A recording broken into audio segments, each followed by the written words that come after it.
Charles Barton, Coach Charles Barton, I admit that I know you, but I didn't know how rich is your resume and how rich is your career. Just after I read a bit in the internet and so, and it's really amazing your career and what you did, and I don't know even where to start from, but maybe we can start by you telling me a bit about your youth, how you started with the basketball as a player. Well, actually, that's quite. I didn't really like basketball that much. It was I'd say it was my fourth sport. Wow. American football was first, and then baseball, and I was a quarterback and a pitcher, and then I like track and field more, and then basketball. Hmm. And I actually was the first game I ever started in my life was as a professional in Switzerland. So I wasn't even a starter in college. And how did you become to play in Switzerland, actually?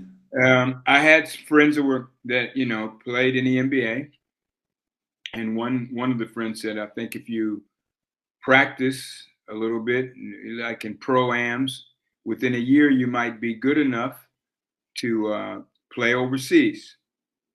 And then one day I was doing just what he said. I was practicing.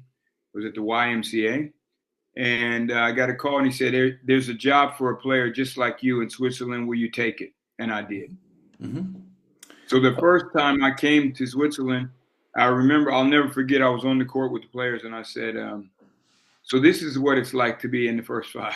I didn't even know. I had Wow. no idea. Well, you sent me a picture that I will show. It reminded me a bit Dr. J. I don't know. Maybe you had more like I had a cur- lot more hair, yeah. curly hair. Was it in the from the U.S. from the college No, that was from the when I came to Sweden. when you came to Sweden? So Yeah, that one of was my first games in Sweden. Yeah. after Switzerland. Yes, the year after. What brought you to Sweden, Charles? A friend who I played with in college. Hmm. Actually, I just wanted to see Europe. Again, I wasn't one of these fanatics. I wasn't in love with basketball. I was going to go back and see if I could maybe become a lawyer, finish. I already finished my bachelor's degree, maybe get a master's. Okay, now I saw Europe for a year, was very interesting. And I wasn't thinking about staying in Europe, but actually, I never returned to the United States after that year in Sweden, not to live. Um, You so know, it, when you say lawyer and law, it's funny because my father was a judge and a lawyer, and mhm. me, I'm a musician, but I started a bit late. I was a basketball player, but never mind. In my childhood, I registered twice to law school, and twice I canceled. So I remember we sat on the bench in Israel, in South Israel, and said, "My son, do whatever you want, but don't ask for me money anymore." So Mhm. when you said about lawyer, maybe being a lawyer, it reminded me this story. Sorry, I cut you. No, that's fine. It's fine. I didn't. And a friend, he played in Vesteros, and he said, "I think you should come. I hear that there's a team looking for a player just like you. I think you should come and play here, or at least try." So they came to the United States, and they went to New York, Columbus, and Florida, and looked at three different players, and they took me. So I said, "Okay, I'll do it one more time. I'll go to Sweden. That sounds interesting. And it's way up in the north, dark all the time." I said, "That'll be a life experience I'll never forget." So Luleå, or Luleå, yeah, oh it was man, Luleå. So I did it, and then after 1 year, I said, "I'm getting pretty good at this." Then it became more fun for me playing basketball. And I was learning, getting better all the time, even though, I was a young man already. Usually I think that development goes for somebody between 15 and 18 or something. Me, it was Mhm. happening much later. And then I stayed and I stayed. And then one day, one of the guys there, early on, one of the guys said, I think when you finish playing basketball, maybe you'll be a coach. I wasn't really thinking about that. He said, I think you could be. And I started coaching little kids. And then the next thing I knew, the team was in real bad shape, and they asked me to be the player coach, and then I was gone from there. Wow. The team had gone out of the top league. We went into the second league. The finances were very difficult. We didn't have money for a player and a coach. They asked me, can you be the player coach? So I'm coming in, I'm the player coach. I have very limited basketball experience and zero experience as a coach. And we went back to the top league. And I remember saying to my friends, I'll never do that again. Wow. That was it. That was like years, what years more or less? Probably maybe it was 76, maybe 1976. Wow. Something like Wow. Wow. that. So I did that, and we went No, back up to the. I was 8 years old. I know 77 very well because that was the first European Championship of Maccabi Tel Aviv, which we will speak about it later Mhm. because you coached in Maccabi also. But let's go back to Sweden. Yeah. So you went up to the first league and then you became a coach. No, no. I said I'll never coach again. I mean, I took us back up to the first league, but all the time, still, it was always like I was just living my life and having fun. It wasn't like I was dreaming of this life in professional basketball. I thought at any time I could be, okay, that's it, I'm going back, which I think had something to do with my coaching skills that I learned later. Because I learned some things early on because of my lack of knowledge. But then I kept playing and went to another club in Stockholm, Solna. And there I was playing again, not thinking about coaching at all. And suddenly Just they a said, moment. "Hey, Solna is what is called today Ayaka? Or yeah, yeah, that's okay, how it okay. They called it goes." Vikings, no? Yeah, Solna Vikings, right? Solna Vikings before Ayaka because my son was playing for Ayaka, so that's why I know the club. And Yeah, so that was yeah. I went there, and then suddenly they said, "Can you take our juniors? The under 20 team." Okay, yeah, that I can do. It's not as serious as that other job was in Luleå, I thought. And we won the national championship for the under 20s. So there I was again, and I had a couple things on my resume by then. A little bit, I still didn't consider myself a coach. wow. I wasn't a coach, but You know what I think about when you tell me this, Charles? There are people, even me, many people know that want so much to be something and they cannot reach it. And there are people that didn't mean it and they became. This is how you tell me now. It's really interesting. yeah, it was. I think because I wasn't so wrapped up in it, my mind was always free. And the other thing was No pressure, no real pressure. not really. I mean, obviously I had the natural pressure to anybody once you get into something, but it wasn't like, oh, if I miss this, my whole life's purpose is going down the drain. No, it was never like that. And I also learned early to depend on the knowledge of my players because I thought, here I'm coaching players that have had really good coaches their whole life. They know a lot. And I'll lean on that. So I learned how to do that early on. Now it's a skill, a necessary job skill. You have to be able to communicate with your players in another kind of way. In those days, it wasn't like that. In those days, it was more, I'm the boss. You listen to me. Shut up and do as I say. That was the coaching style in those days. Which is maybe in some aspects a good style. I don't know. You know what I Yeah, mean? it can be as In long some as you. countries, like in Serbia or others, still still there is a, but yeah, I mean, well, I'll get to it later. Sorry, please, I please. mean, no, the thing for me mostly was that you don't try to be something that you're not. That I've always told younger coaches that whatever you are is that's what you are, and don't go outside that. So I mean, I know Zelko Obradovic really well. We're good friends. I could never be like that. I'm not wired like that. Okay. I mean, if I would try to be like that, the players would see that I wasn't authentic. And then Exactly. once you get that dynamic, you're in trouble. So I was playing. I took our juniors. We won a championship. Then suddenly the women's team was in trouble for one reason or another. They fired the coach in the middle of the season. I was just still playing, and they said, "Can you take the women?" Yeah, I took the women, and bingo, we took them from the first league up to the top league. So these things are happening for me without, it's going straight up all the time.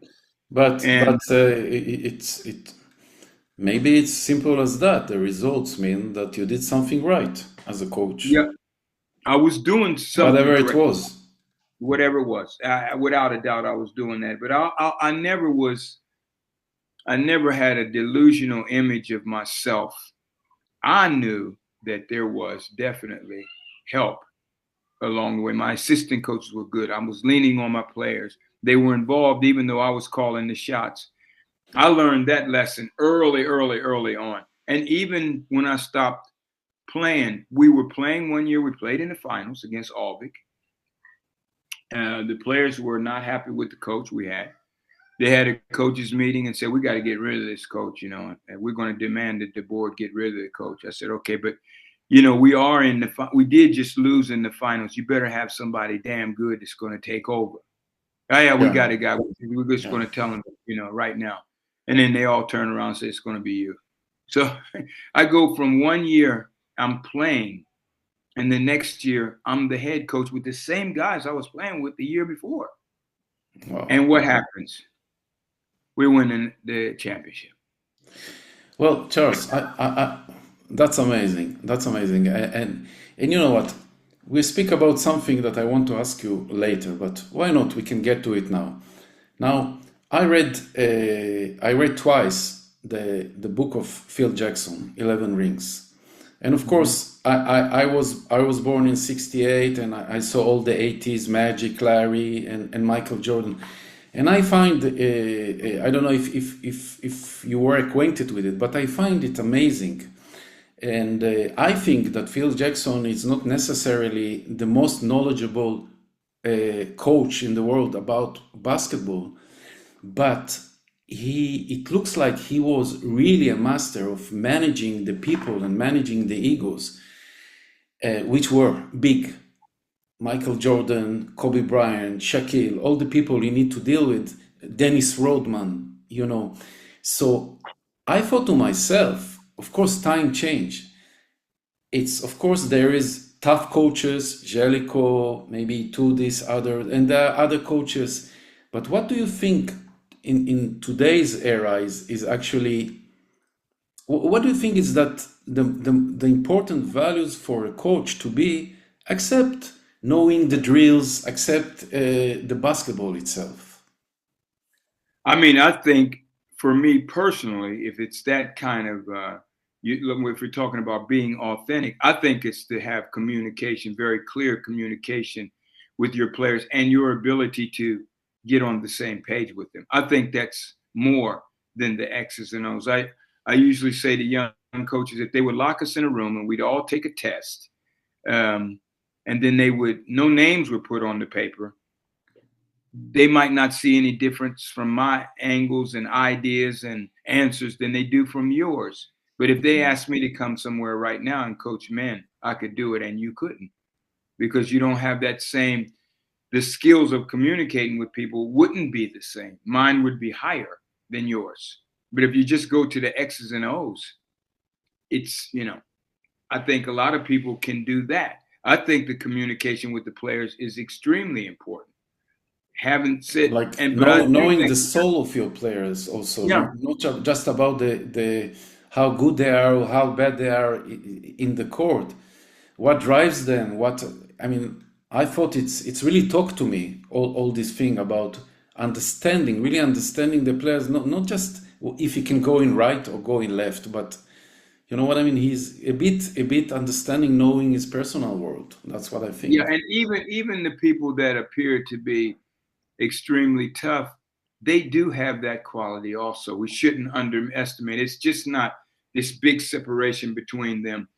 Uh, you'll see that a lot of those coaches that are really tough and have their own personality, their players still love them and think that they are doing good with them. So it's just different ways of delivering the same message. But I mean, communication to me is very important, and that you have to be authentic in what you're doing. I understand. Charles, you created the Barton Clinic, Mm-hmm. which is I had the chance, by chance, to be in one of these sessions in Vasalon a few years ago. So, as I understand, it's a kind of clinics for coaches in Sweden in order to give them like open more knowledge, bringing some guest lecturers from abroad and etc. to be to try to get the scene better, right? Mm-hmm. So there I saw by chance in there was the coach, the personal coach of Jimmy Butler, and Mm-hmm. Okay. there was Thomas Is how do I say Iisalo? It's a little, yeah. You I'm brought not sure. him. You Yeah. brought him from Bonn, and now when I see after that he won the Euro Cup twice, and now he's the head coach of Memphis Grizzlies, and I said, wow, I was in the lecture of this guy in Barton Clinic. So I think it's really amazing, like you are able to, with your connection, to bring people like this to Yeah, Sweden. and this again, this comes back to the trust, and this can go back to me working and trusting my players too. I have friends that I work with, David Blatt and people like that all around. When they recommend somebody for me, I know where their recommendation is coming from. So somebody I did not know Tumas, a friend recommended him. Okay, then I called him. He said no, he was too busy. I think he hadn't actually done. He was committed to do something with FIBA or somebody else. And about an hour later, he called back and said, I changed my mind.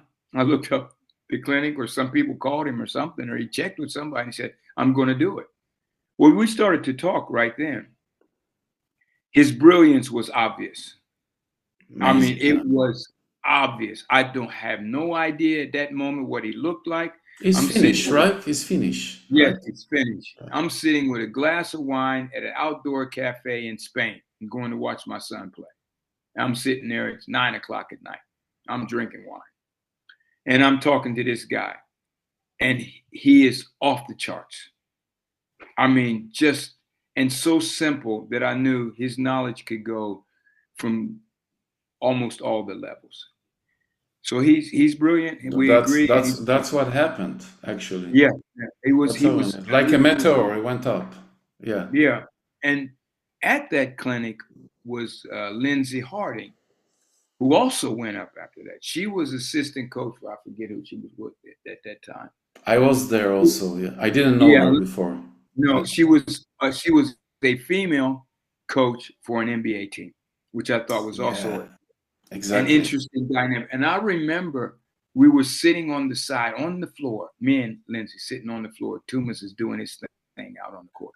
And I said to her, this has to be the perfect combination between undercoaching in the NBA, and sometimes overcoaching in Europe. This has got to be the most perfect thing. What do you think? You've been there. Tell me what you're seeing. And she said then he'd be perfect. At that moment, like you said, we don't know what's getting ready to go on, what's going to happen later. He Yeah. hadn't done some of the things he did then. But she said that too. I said, look at that. That's genius. It's simple, but it's so good. And she agreed.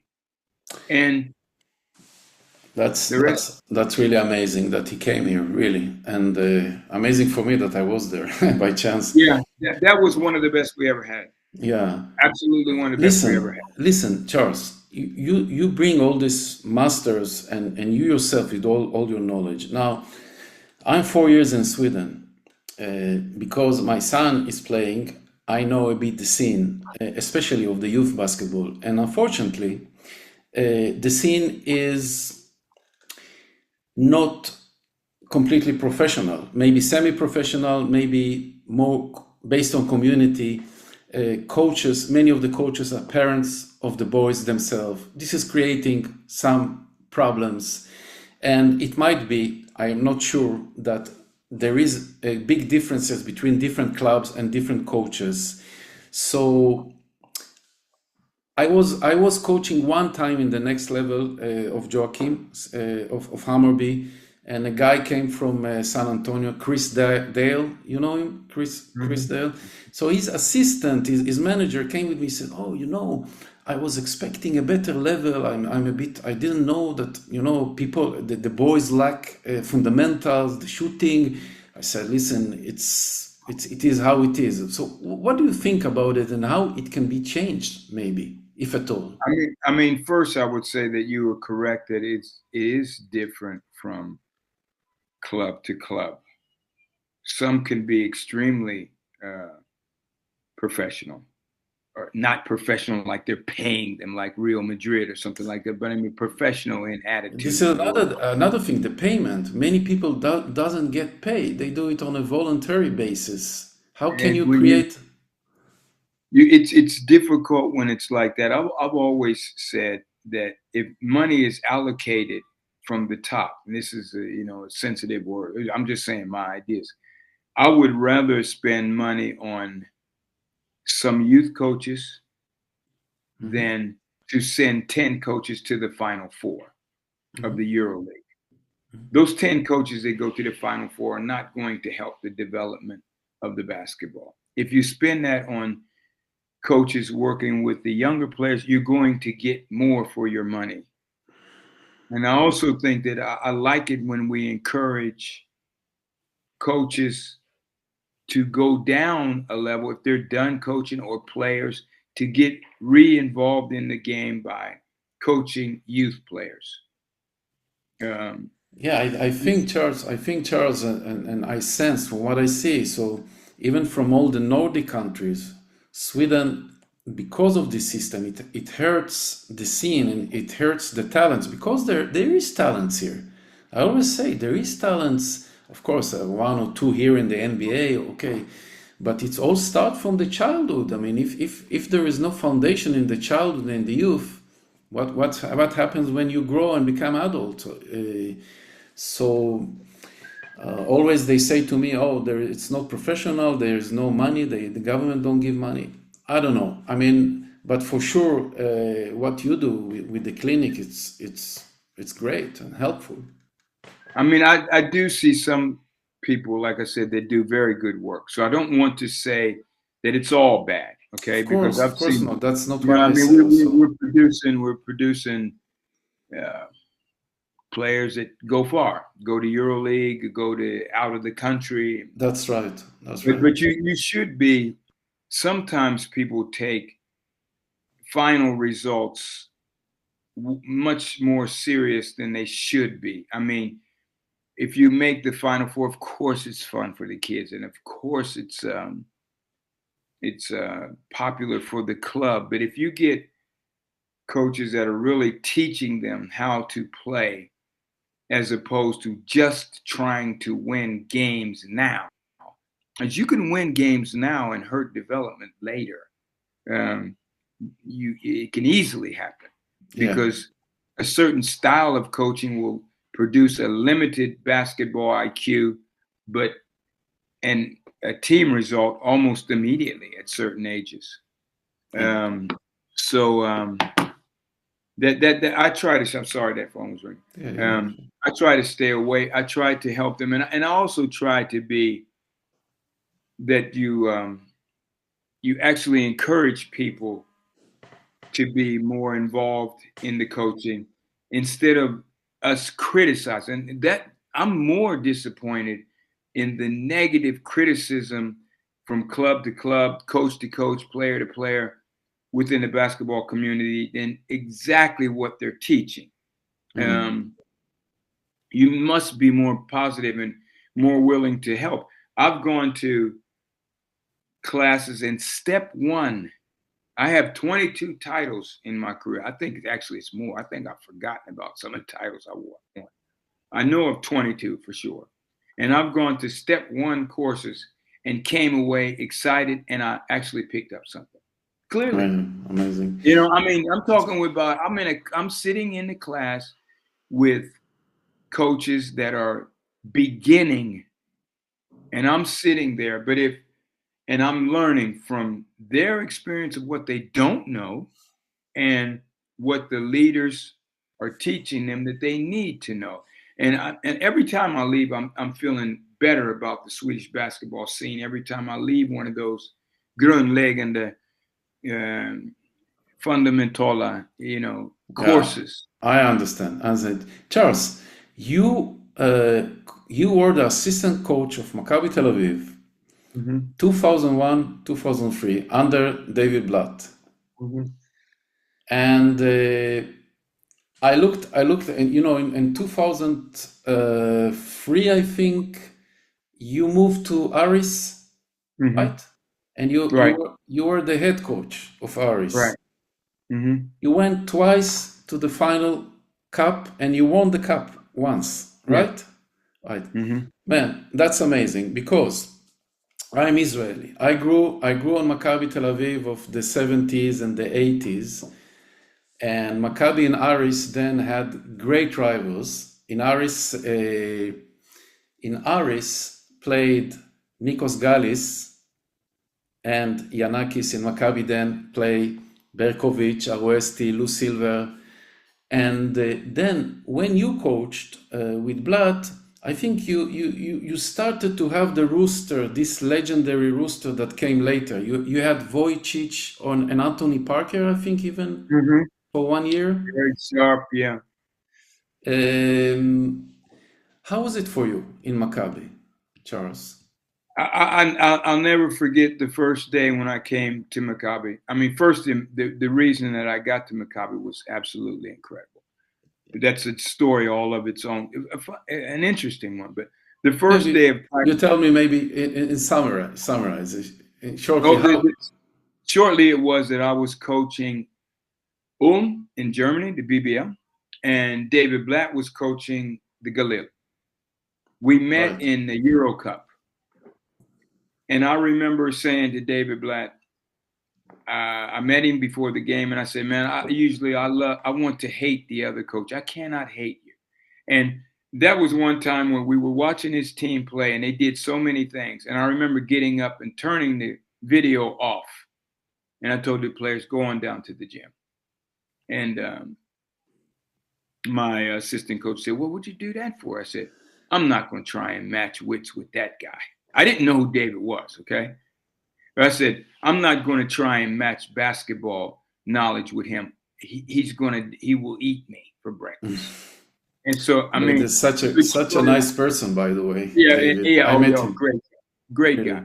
Really. So we play. The game is even. I think we won by maybe 3 or 4 in Germany, and we lost by 1 point less than that in the Galil. Game's over. David said, look, whoever gets the first big job, the other one's quitting his job and coming to be associate head coach. Is it a deal? It's a deal, I said. We shook hands. We stayed in touch. So he liked you. He liked you. Yeah. No, we were friends immediately. Immediately we became friends. Amazing. Yeah. So I remember I was coaching Danish national team. We're on a boat going to Italy. And they said, you got a call? What? Okay. And it was David Blatt. He said, it's time. Are you ready? Yep. What job you got? I got Maccabi. Okay. I'll clean up all my stuff when I get back to Scandinavia. Just tell me when I got to go. That's how I came to Maccabi. And this was a few years after. It wasn't the next year or the year after that. I mean, I had time to go back to Sweden, coach a couple teams, had the Magic Johnson situation, went to Denmark, was national team coach there. Then David called me years after, a few years, 4 or 5, I don't know what it was. Yeah, But magic. Okay, we speak about magic. I didn't know about it at all. You know, it's yeah, what? but I mean, and then but so that came up, and that's how I came to Maccabi. Imagine, I've never been an assistant coach at the moment I come to Maccabi. The first moment I come into the arena and we're practicing, and David and them are going through their stuff, I was shocked of the level, the IQ of the players. David also, because I just coached against David. I didn't know him like that, and I saw him on the practice, how he could run the practice and stuff. And this started a really, really learning process on another level. I And see. Uh, Coach, after you know, I was living in Turkey 20 years, and mhm, actually my son started in Turkey. Then David coached few years Darüşşafaka, mhm, and I took Jean and we went um, to see him in mhm. the practice, and it was so nice, and I mean I think he's a great coach. And then after, you know what happened? He went to the NBA, and I think he almost made history. Personally, I feel that maybe it was a bit unfair that they fired him. I mean, he's such a great coach, and he could win the NBA title, I think. But with him, you worked 2 years, and then after that came Coach Pini Gershon, and David was his assistant. Mhm. But what I came to my mind is, would it be right to say gently that maybe you and David prepared the foundation for what happened 1 year later and 2 years Oh, for later? sure. Remember, that was, I think, one of the first intifadas. We had away games. We still missed. We made the Final Four one time, missed it the next time by a few points. I think we were in Greece when we lost that game to an Italian team. I can't remember now who it was. But for sure, that was the start of it. And I came back when Derek Sharp made that shot, that sent him to the, The final. Jalgiris miracle. The Jalgiris Yeah, miracle. I was back I came back from Greece for that game to watch the game. And for sure, and if we would, I think that foundation was laid then without taking anything away from Penny. I mean, sometimes the people around you can be, yeah, it can be that they react too quick. I think they did in that case. But if we go back to that other thing, um, David and them were in the finals, and he loses two of his top three players, and they still only go down 4-2 or something like that. I don't remember exactly what it was. And then the next year, if I'm not mistaken, they're in first place. They're not Yeah, in last place yeah, when they man. when they Yeah. release it. So I mean that he could have won the NBA in my mind, absolutely no doubt. Okay, that it was bullshit. Excuse my language. Also, no doubt in my mind. So I mean, No doubt in my mind too. no, No no doubt in mind. my mind too. David had the he had. It's one thing if you have a coach who's an idiot. I mean, some coaches could be having trouble with their players because It can they're be just. cruel. It can be really cruel and cynical in the NBA. I No, I mean, mean right now the NBA is having some real identity problems because it's immoral the way they're doing it sometimes now. And I mean, Mike it's Malone yesterday, 2 days ago. I It's mean crazy. the and the timing of it all is to me it's like this. As soon as you put, a lot of people don't like my attitude about this, but I'm saying it anyway. As soon as you put winning over everything in the really, really bad proportions, it's not going to end up good.